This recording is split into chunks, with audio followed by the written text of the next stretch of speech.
Visual Cadence is a reporting and analytics platform that lets your software development data tell its story. Let me show you what I mean. We're going to look at just 2 reports and see how much information and fun storytelling we can get out of just 2 reports with a single team. This team is a Scrum team, and you can see that they've got a relatively large backlog of work on their cumulative flow. Now, cumulative flow tracks the overall work in process in various states over time. Now, we have a large backlog, and we can see that because we have these new items here, a lot of new work items. Let's get rid of those and just look at the work once they've started it, once we've estimated the work and moved beyond. And you'll see this very stereotypical Scrum delivery cadence, this heartbeat of getting to done, getting to closed in this case, on this regular heartbeat as we go through.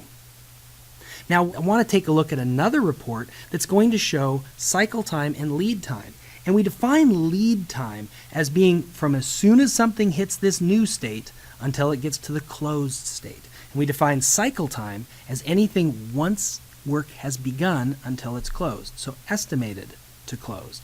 Let's take a look at that other report.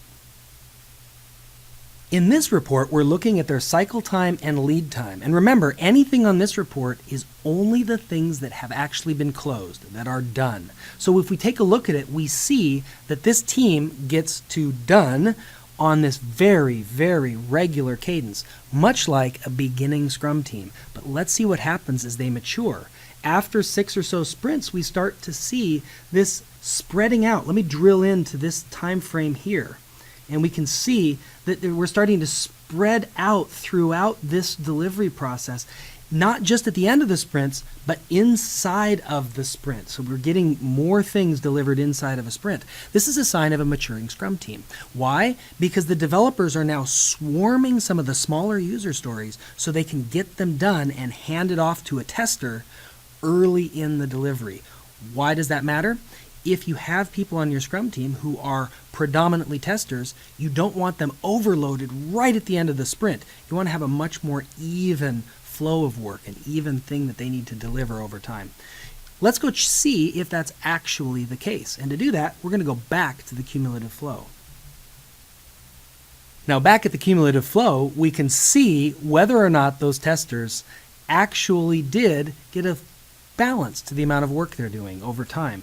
And to do that, we can get rid of the new and get rid of the closed, and this is called a finger chart. And a finger chart shows the total amount of work in process. And we see that heartbeat that's normal in a Scrum team. Let's get rid of estimated and active because this is where the testers predominantly do their work. Even though they're a cross-functional team, some members are more dedicated to testing. So here we see borne out our wonderings earlier. And if we look at this, we see these high spikes of work items that they needed to work on to test and validate right before the sprints. And we see a couple spikes as we go on. However, they're really starting to level out and they have a much more consistent workload over time. So in this quick look at what Visual Cadence can do, we've seen just 2 reports, but we've told a story about a team. Visual Cadence has far more reports, and each of those reports tells a story about what is happening on that development team, what the status is, how they're progressing, how they're maturing, and whether or not your efforts to improve flow are working.